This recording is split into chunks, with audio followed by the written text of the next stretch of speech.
আজকে আমরা ফিলিস্তিনি টাইমে এসেছি।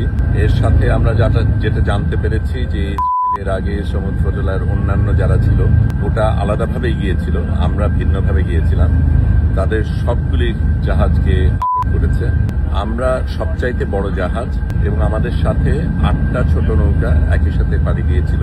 আমরা এই মুহূর্তে একমাত্র এই 9টা যানবাহন যেগুলি মুক্ত রয়েছে, সেভাবেই আমাদের পরিকল্পনা ছিল যে ওদের উপর কিছু হলেও আমরা যাতে এগিয়ে যেতে পারি।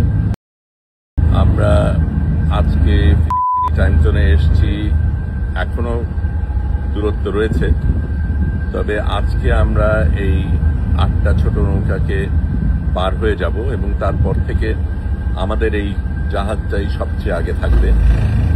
বোঝাই যাচ্ছে আক্রোশটা আমাদের উপরই পড়বে। আমরা কিন্তু ত্রাণের জন্য যাচ্ছি না, ত্রাণ দেওয়ার জন্য যাচ্ছি না। আমরা একটা অবৈধ সিজকে ভাঙব সেই উদ্দেশ্য নিয়ে যাচ্ছি এবং এখানে এই নৌকাতে অনেক সাংবাদিক রয়েছে, ডাক্তার রয়েছে, সাথে অন্য কর্মীরাও রয়েছে। কিন্তু আমরা ত্রাণ দেবার অজুহাতে যাচ্ছি তা না, আমরা লড়াই করতে যাচ্ছি, আমরা বৈধতা ধ্বংস করতে যাচ্ছি। আমরা ফিলিস্তিনে আমাদের থাকার যাবার অধিকার রয়েছে, সেখান থেকে তথ্য পাঠানোর অধিকার রয়েছে।